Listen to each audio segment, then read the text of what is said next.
I'm the marketing specialist at i3 Business Solutions, and today we're going to be talking about Halloween pranks and the Halloween pranks cyber criminals play every day and how to protect yourself. So I will be handing it over to Mike. All right, Anna, thank you. But first, I have to ask you, what in the heck are you? This I'm an costume, axolotl, so I'm Exolata. a little salamander. Why a salamander for crying out loud?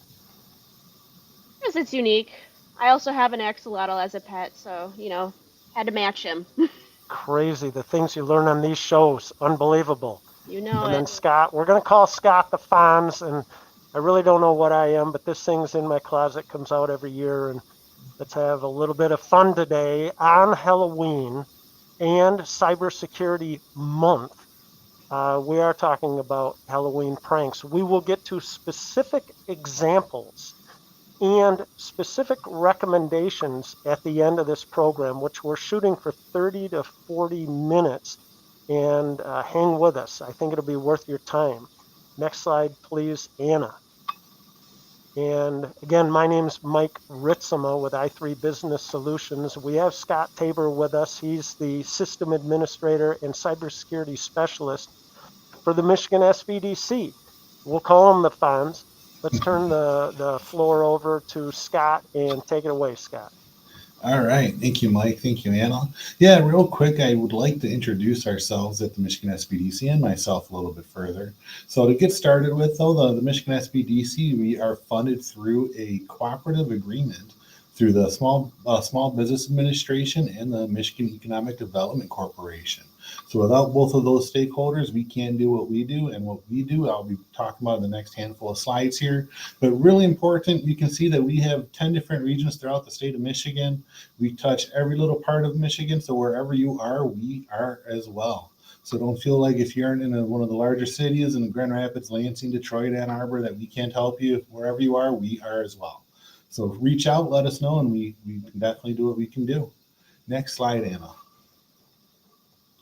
All right. So I always like to talk a little bit about our metrics and our goals that we do. So last year we exceeded all of our performance metrics. And the cool thing about the slide isn't just us meeting our metrics, but it's the impact that we have with small businesses across the state of Michigan. You can see the large numbers of capital formation that we were able to help gather for small businesses. The new business starts in the state of Michigan. So you can see that small businesses really play a huge impact in the state and within our economy for the state. And just thinking that we're only one organization that you can reach out to for small business help. Imagine all the other small businesses who haven't reached out for help, who are making this great state succeed. Next slide, please. All right. So who are we? What do we do? Who do we serve? Well, as I said, we are the Small Business Development Center. We have a small business team, which is really our core consultants who most of our clients work with.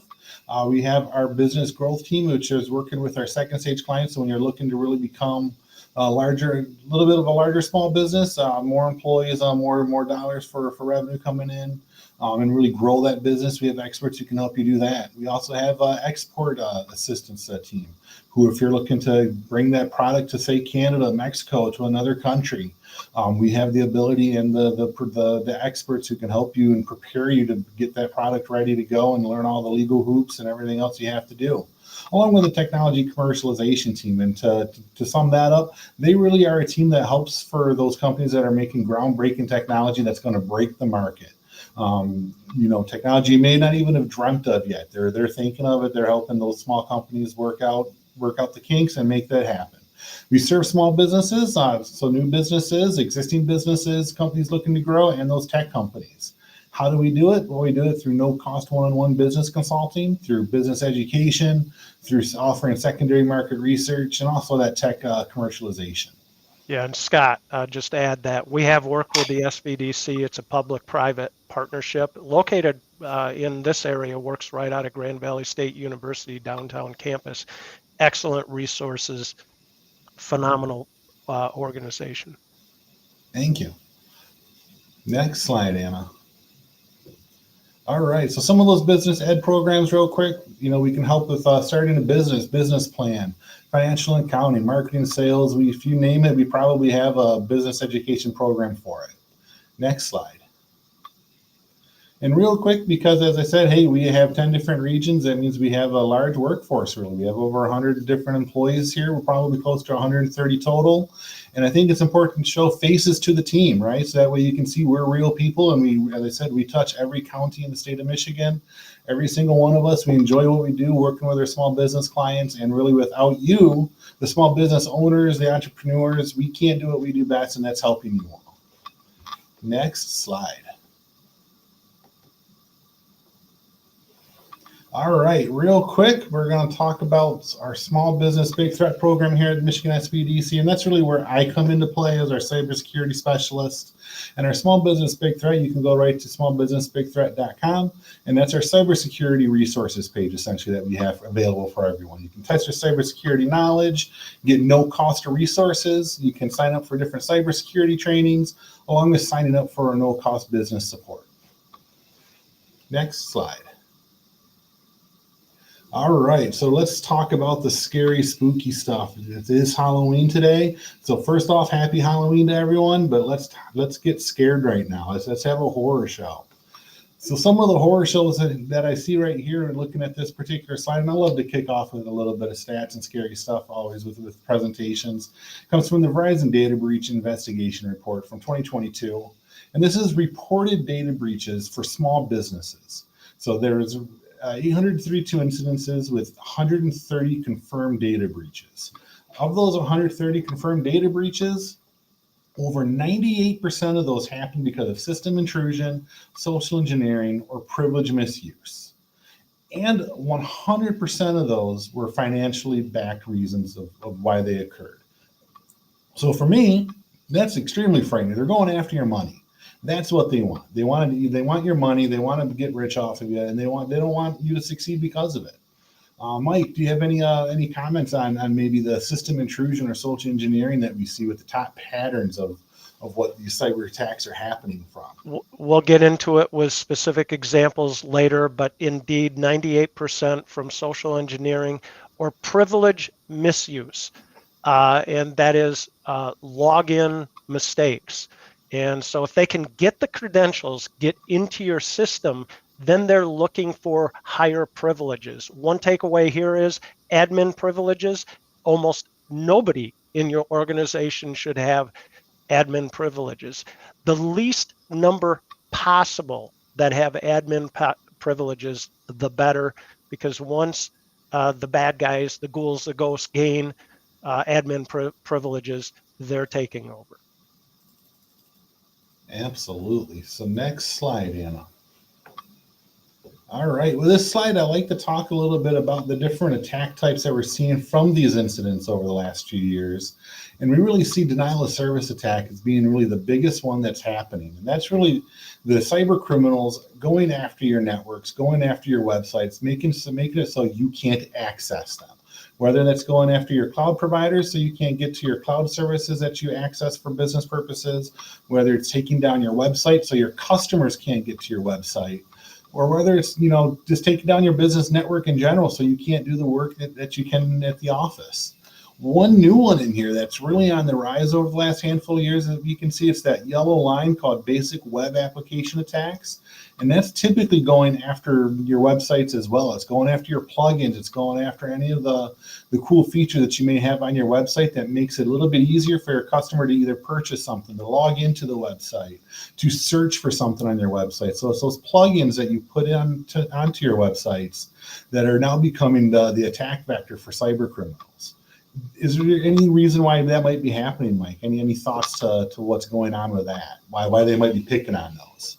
I always say technology marches on, and we love integration. Technology integration is the foundation to improving productivity in our organizations. And so technology marches on. We have more integration to the website, to our various systems. We're moving to the cloud. And the threat actors, the ghouls, the ghosts, the vampires are smart, and they're moving just as quickly with the technology. Next slide, Anna. All right, so kind of backtracking a little bit, just we see here with the patterns and breaches again, it kind of touches base again on the system intrusion as really being the leading cause for what's going on with data breaches, which makes sense, right? If you're having a data breach, your system's been intruded upon. So that makes, to me, complete sense why it's really the leading factor within data breaches. Yep, and I think we can go on to our next slide here. All right, so this one, ransomware, I know, oh boy, this one frightens me all the time, and it's frightened me really for the last decade that I've been in the cybersecurity industry, and it's only gotten scarier as time's gone on. I remember when I first started out in this career, it was almost more comical. It's like they're encrypting what and they're doing what? Okay, well, it's not going to be that big of a threat. We've got backups, we can restore. We'll find an antivirus that'll just stop it from ever happening.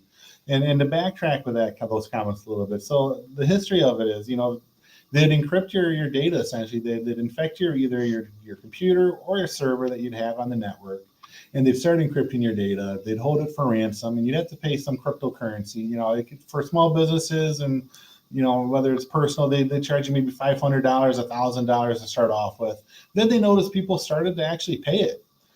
So they started to increase the cryptocurrency ransom that they were asking for to tens of thousands of dollars, hundreds of thousands. Now we're seeing it for the millions of dollars, and that's not just millions of dollars for like large organizations, for large banks or large stores. They're charging that much for small businesses now too. And they've gotten smart over the years because, as I said, they realized people started to pay it. But hey, now we've got backups, and I'm just going to, forget paying it. I've got backups to restore from, so it's nothing to worry about anymore. The ransomware attackers have gotten really smart, and it's now extra frightening because of it, and they know it. So what they're doing is they're now taking your data out, also encrypting that data, and then going to say, hey, you know what? Not only is your data encrypted, I've stolen your data. I'm now going to expose that data. So if you don't pay me the ransomware, you're going to have your data exposed to the dark web. I'm going to expose it all over the web, all over the internet, so that way anyone can get access to it. So you better pay up, or whatever I took, it's going to be open for everyone. You bet. It's what we call extortion. They moved from ransomware to extortion, and they're going to let your vendors know, your clients know, hey, by the way, this happened. It's very interesting. I have a peer right here in West Michigan who I talked to recently, and right now they're helping a company recover from ransomware. And that's not the type of thing you call your friends, right? You don't call your business friends and acquaintances, hey, guess what? I got ransomware. No, don't want anybody to know. I'll call my insurance company, the FBI, but I'm not going to, broadcast that information. So small businesses are targets. Used to be, go after a personal credit card, they steal $500, $1,000, whoopee, or go after the rebate cards and so on, gift cards. Those days are past. Imagine an office building with 100 people in it in China, Russia, or another third world country, much like any office building in downtown your city. And the bad guys, the ghouls, are going after small businesses because that's where the money is. And like Scott said, they know they can do the research that we do. They use ChatGPT, they use LinkedIn, they use your website, they use databases to know about the size of your company and what you can afford. So that ransomware will run from $500 or $50,000 to $1 million, depending on the size of the organization. They know what your insurance company will pay also. So, and believe me, when they hit a target and the money moves, they ring the bell. Small businesses are targets. The first thing they do is go after the backup. Years ago, we had a local company in town here. I won't name the industry, but they were using a cloud-hosted solution. 200 companies across the nation using that solution. And it was hit. The first thing they did is hunted for the backups. They found the backups. Delete the backups, hit the company for ransomware. And this local small business lost all their historical data, all their current data, gone. They had to start over. That's ransomware. That's the way the ghouls work. Next slide, please. All right, a lot of numbers, a lot of stats on here. I'm not going to talk about all of it. I want to focus on one very specific, and that is in the by victim loss under the red tab, and it's the BEC, and that stands for Business Email Compromise. And to me, this is a very scary one. It's one that we consistently see increasing every year. And for those not familiar with business email compromise, it is essentially a phishing attack, a social engineering attack, where someone that you're familiar with or someone pretending to be someone you're familiar with, whether it's a boss, a coworker, a vendor, a customer, someone that you often do email correspondence with. They're going to send you an email that typically says something like, hey, we're switching bank accounts. I need you to start forwarding payments to this new account. Or, hey, I set it up a new bank account, direct deposit, please into here now. ACH account, whatever the case is, right? Or it could be, hey, I'm going to a conference, need to buy some gift cards to give away to different clients or customers or as door prizes. And those could be coming from a boss to ask you for that. Or it could be like, hey, I'm in a meeting, I need you to do an important task for me. The point of these emails really is to get you to do something quickly from someone that you know and trust. And what we see here is that from these reported numbers, we're falling victim to these attacks and falling victim hard to these attacks. And oh my goodness, Mike is scaring me right now. Oh my goodness, Mike, what do you got for us here? I'll get into this in detail a little later, Scott. So let's continue. Excellent. Well, we will look forward to that BEC slide in a little bit then. Let's move on to that next sliding as we can keep on rolling here. So here real quick, I want to point out that, we may think, we're trying to burn away that myth that small businesses aren't victims or can't be victims. Let's burn away the fact that, the thought of the myth that, hey, it doesn't happen here. It doesn't happen in my city. It doesn't happen near me. Well, we know what happens, and we know what happens here in Michigan. This comes from IC3, which is the FBI, and this is reported cyber attacks and victims per state and victim losses per state. So Michigan, we're ranked 10th for population, and we are ranked 8th for victims per state. So, hey, we jump up a couple spots. So we know what's happening here. Thankfully, our victim losses per state, the dollar amount is, we fall down to 17th, which is nice, I guess, but still not great. But the thing to remember is that all of these numbers, both from IC3 that I'm talking about on this slide here and from the Verizon report earlier, that's just reported crimes, reported incidences. How many of these reports go unreported? How many attacks do you not report? How many times are you going to report something you don't have to? So we know that these numbers are drastically lower than what they really are. So it's important to remember that, hey, it hits our bottom lines. It hits our economies. It hits our paychecks. It hits our businesses. So let's go to that next slide and try not to get too scared by that financial loss that we're hitting. So why are we talking about all of this? What's our goal? What are we trying to get you to do? So really our end goal, and my end goal, is to get you to protect that business critical data. So what is business critical data? Well, it's any of that data that you have to have for your business that keeps you running your day-to-day operations. It's that data that Mike was talking about, that if you lose that data and you've got to start from scratch, you may be closing your doors and never opening again. So this is the data you want to protect, you have to protect. Let's roll to that next slide. So I've got some musts that you have to help protect that data. I know Mike's got a few musts that he'll talk about in a little bit too, but here are some of mine. And these start really with policies, plans, and procedures. It really starts there for me. You got to have plans in place, and especially an incident response plan. We're talking about scary stuff. We're talking about when a cyber attack happens to you. So you need to have that IR plan. You want to make sure you have something in place for when this does happen. We can talk about all the other stuff, but I want to keep rolling so we can stay on track. Let's roll to that next slide, and let's go over to Mike and talk about some of this password stuff here. Some of the scary stuff with passwords. I know Mike's got some great examples that he can give us here about building those strong passwords. Yeah, I mean, length equals strength when it comes to a password. And so, the crazy character all over the keyboard, no, we recommend length equals strength. If you want to check your password, you can go to a service called PassFault and type it in and see how quickly a computer can crack your password. A computer can crack a 8 to 10 character password in somewhere between 20 minutes and an hour and a half. But if you use a password like, and the way I do this for entertainment, I look up and I say, oh, the TV is on the wall. That's a password. Put maybe a year with a strange character in there, and you've got a password. In fact, the Baker family does live across the street from us in the year 2012. That's a strong password. Nobody in the whole universe uses that password, I can assure you. And this is a crazy idea, is a long password that I think you could remember, 1928 being the birth year of my father and father-in-law. So you can create passwords you remember, but never use the same password over again.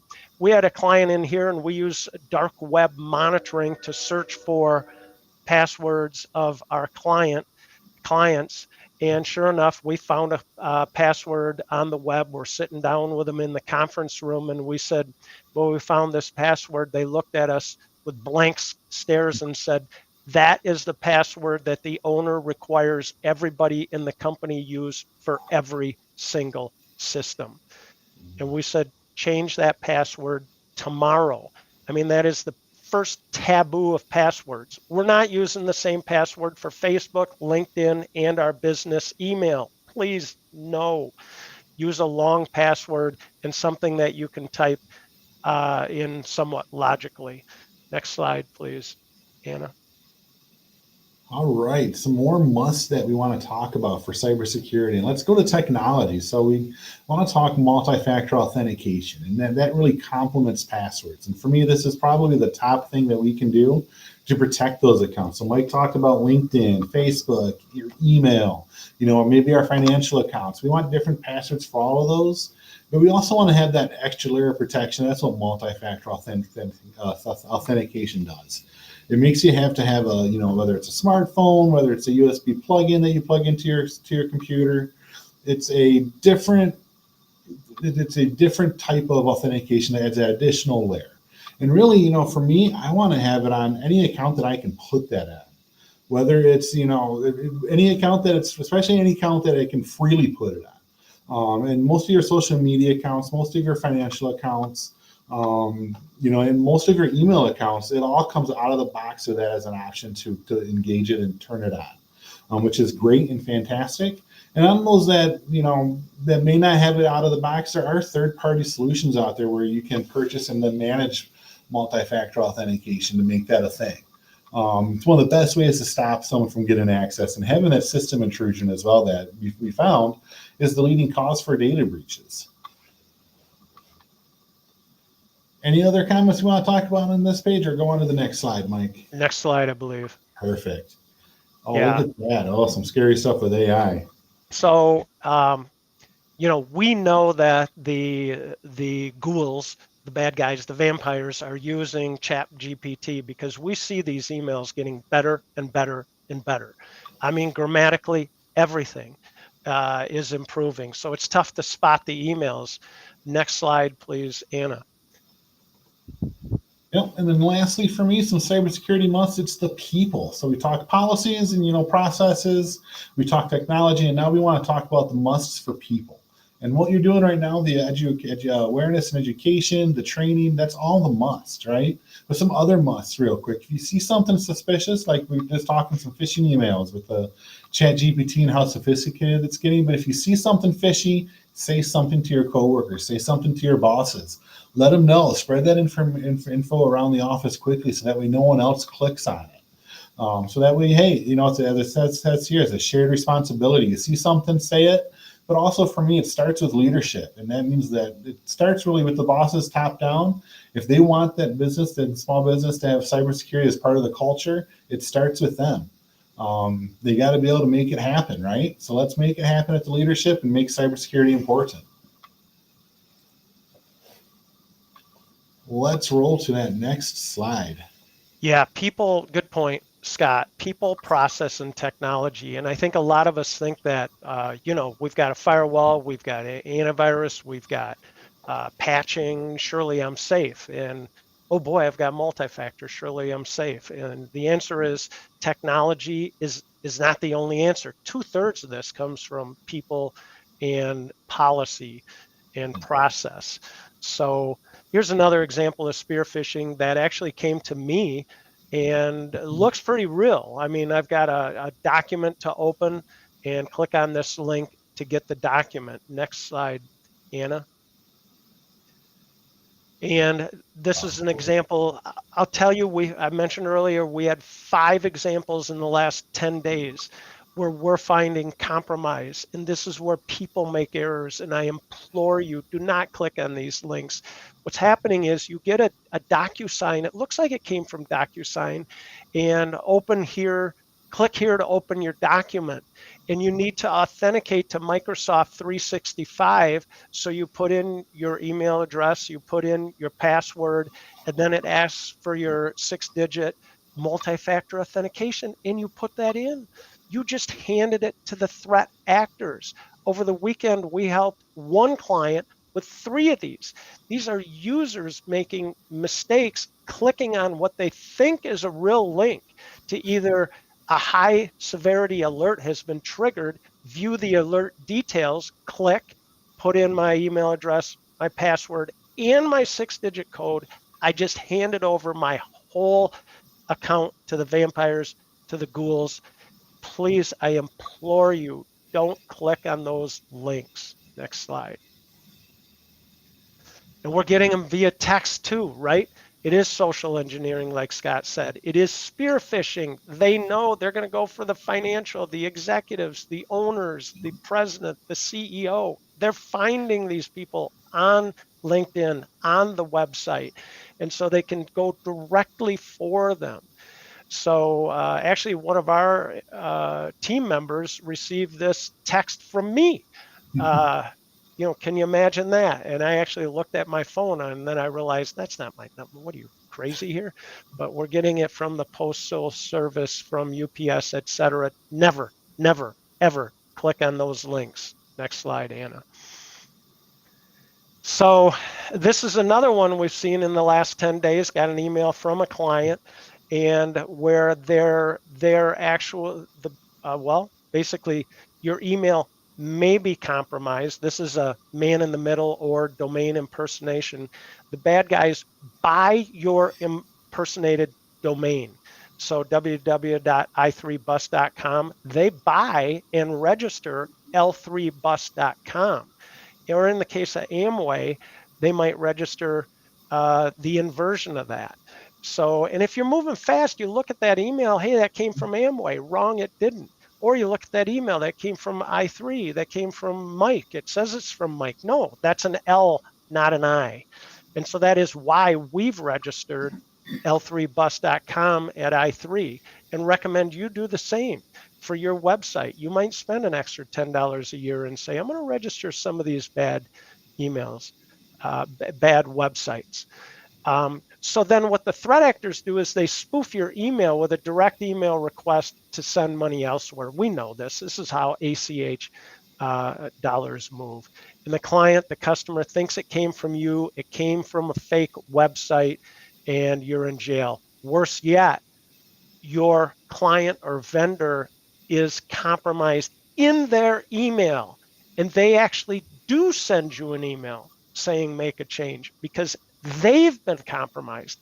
Now we just plain have to be smart enough to use 2-person authentication, a financial control, not a technical control, not a cybersecurity control, a financial control that says if I'm going to change any credit card numbers, any ACH routing numbers, checking account numbers, I'm going to confirm with somebody else in my company, and in a perfect world, pick up the phone, call the vendor, the client, and confirm, yes, you really want this done.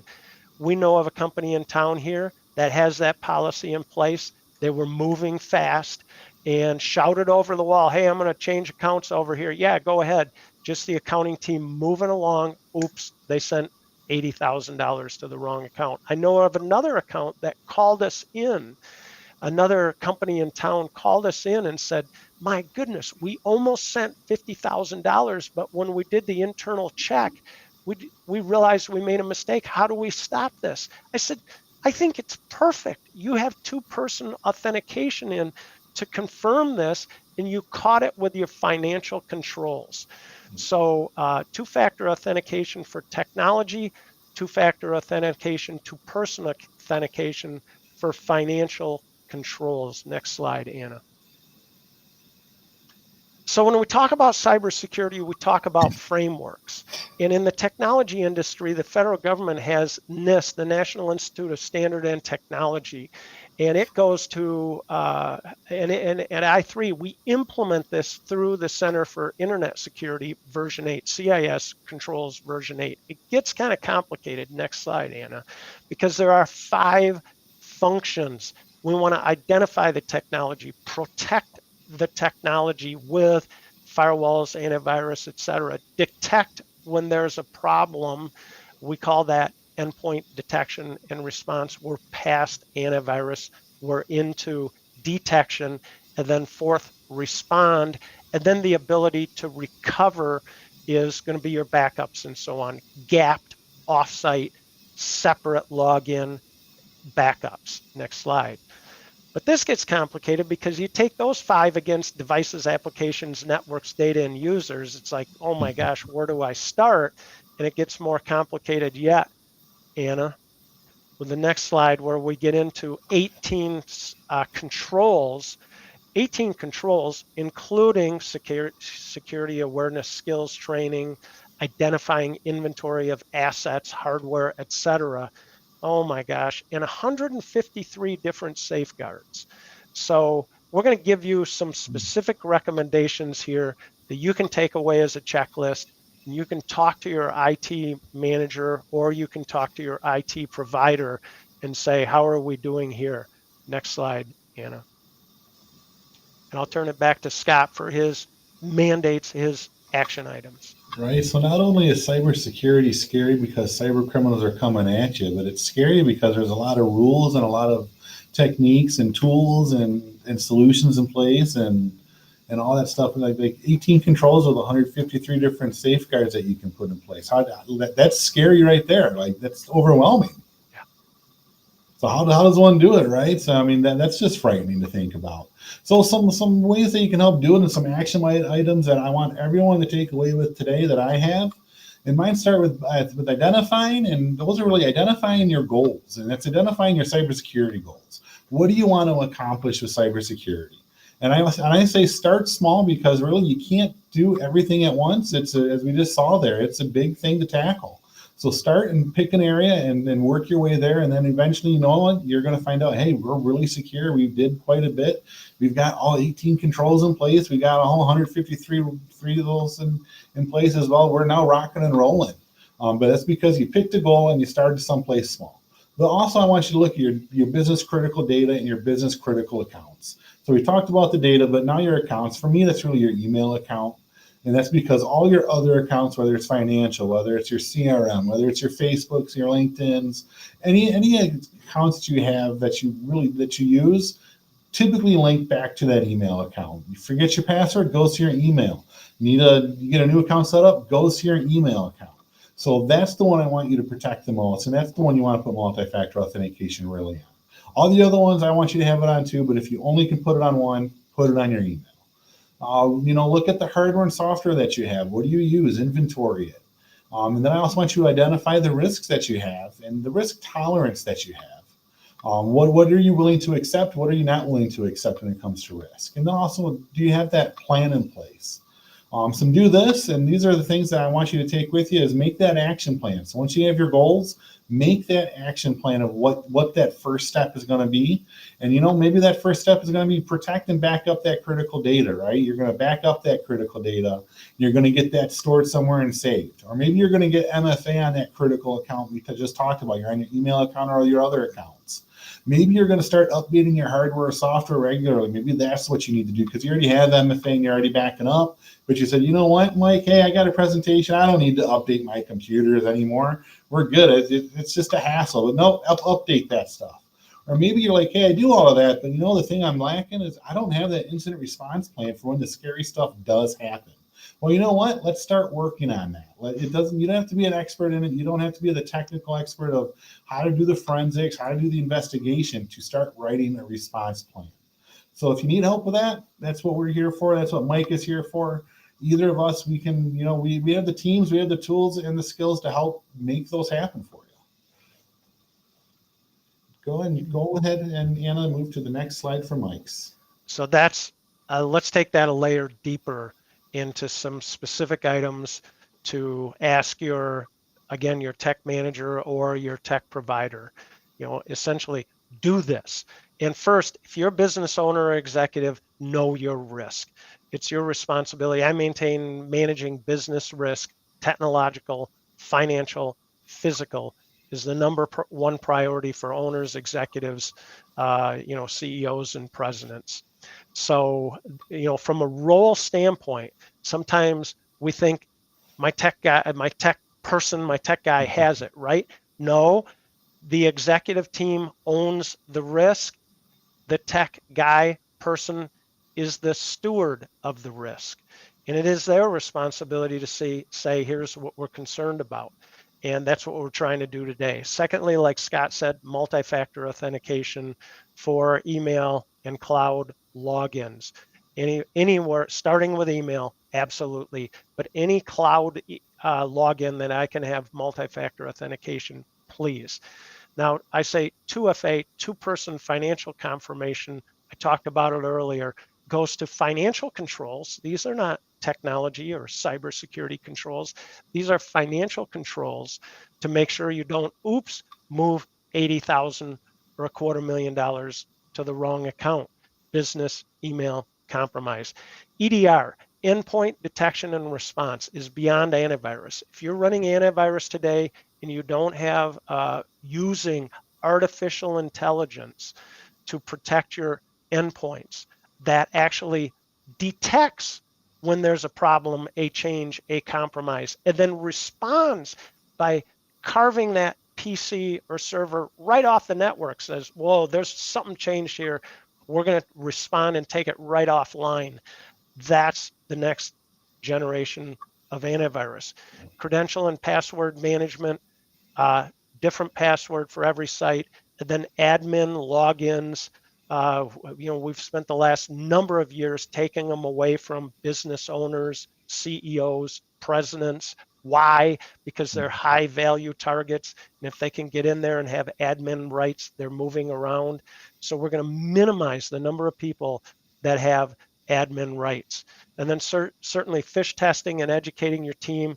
I kind of say in the layers of security, that's what we're talking about here. Layers of security. What's the most important one? And Scott and I could go back and forth, but certainly educating your team, because 98% of compromises come from credential mistakes. Maybe that's priority number one, because no firewall in the world can protect you from that. Maybe number one is back up your stuff, like Scott said. Back up your stuff, because it's not if I'm going to have a breach, it's when I'm going to have a breach. Incidents happen every day. Every day somebody's banging on your firewall. Every day somebody's trying to get into your email. But a breach will happen someday. Let's be ready. And then as a last resort, cybersecurity insurance. And we know that today, cybersecurity insurance is requiring many of these controls. So that's our mandate. Take a screenshot of that, take a photo, get with your IT manager or your service provider, and go through that checklist. Next slide, Anna. All right, and I know this is my last slide. It's probably one of my most important and favorite slides. And I encourage everyone to either screenshot it, take a picture, to make sure you get a copy of it. And it's a bunch of different resources that are available to anyone, and they're all free resources. So as I said, we have our Small Business Big Threat, which is the Michigan SBDC cybersecurity page. We also have our America's SBDC, because, well, hey, you know what? We're not just, Michigan has the SBDC, but it's also found all throughout the country. And we have great support from our national America SBDC. And the North Star is our program for cybersecurity. But hey, the SBA has some great resources, but I love the Federal Trade Commission's resources as well. A big one is CISA, the Cybersecurity and Infrastructure Security Agency. They have great pages for ransomware. So if you need to learn more about ransomware or phishing, they are leading educators on it as well. But another big one is the Michigan Cyber Command Center, MC3, and they are part of the Michigan State Police, and they actually can help investigate cyber crimes against small businesses and perform some of that digital forensics work to help identify if a crime has taken place, especially if there's money transactions that have taken place. So they actually encourage you to call them and start conversations before incidents ever happen and just build that relationship. Take that screenshot, get to know all of them. They're great resources. And oh my goodness, we got Mike looking all scary again as we go to his next slide here. And take it away, Mike. Yeah, we'll wrap it up here and thank everybody for joining us and deliver the mandate. Protect your business risk, protect your personal risk. Go ye therefore and do likewise.